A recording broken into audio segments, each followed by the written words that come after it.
So I'm going to start again with Jim. If I can ask you just in a few minutes to précis, if you like, the conclusion we reached this morning about where we are and how serious the problems are that you think we face. Thank you, Brian. Well, as Brian told you in the introduction, I'll be really speaking mainly for the Earth and not for people. There's plenty of representatives for people on the panel anyway. I really do think the situation is exceedingly serious.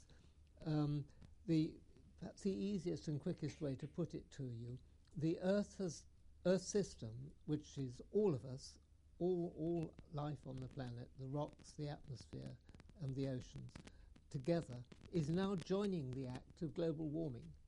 To give you an example, last summer, not the one immediately before now, but 2007, an area of ice in the polar regions, the Arctic Ocean, and about the size of the United States, melted.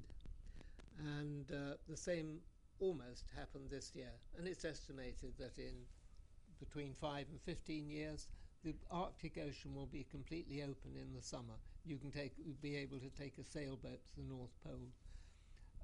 The impact of that on the heating of the planet is about equal to all of the greenhouse gases we've added to the atmosphere so far. And this is a measure of how much the Earth itself is joining in by positive feedback on global heating. So it is deadly serious. And it may well be, since that's only one of about 7 big positive feedbacks, that it's too little and too late. But a more homely way, perhaps, of thinking of it is much of our problems arise from there being too many of us on the Earth. If we'd listened to Malthus 200 years ago and kept it at 1 billion, we mightn't be in any problem at all now. But the 7 billion of us on the Earth, just by breathing alone, just by breathing out, are putting as much CO2 into the air as, 4 times as much as all the airlines of the world. So if you really want to improve your carbon footprint, just hold your breath.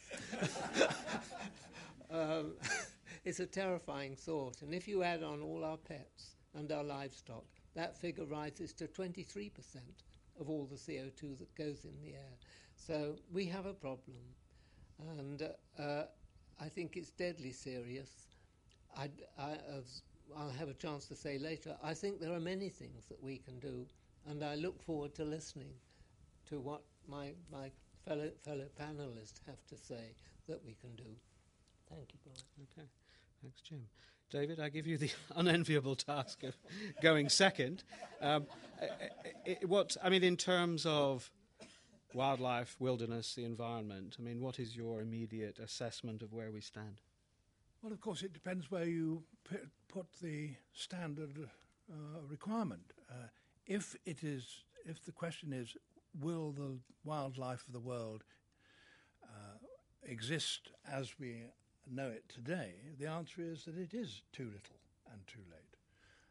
If you then from that go to say, all right, well then suppose 90% or 80% or 70% of the wildlife of the world will survive, is it too little or too late? Again, you don't know how long we are talking about being too late. So I don't think you can produce a proper answer unless you set the standards. And I am not far-sighted enough to know what proportion of the world's fauna and flora is going to survive. It certainly seems to me to be bound to lose a great deal within the next 10 years, and that it will be increasingly swift. All I know is that we have to do as much as we possibly can to alleviate it, because whatever we do will be too little to maintain what we know today. Prince Carlos, what is your feeling? Well, we are obviously in a very, very, very serious situation, and most people don't really realize how quick and how fast this can go. However, humanity hasn't ceased to surprise me many times in history as well, to find solutions. And I think Solutions are there. They are within our reach. Technology is there. That's why I've started working on this field, because I want more and more of these options out there.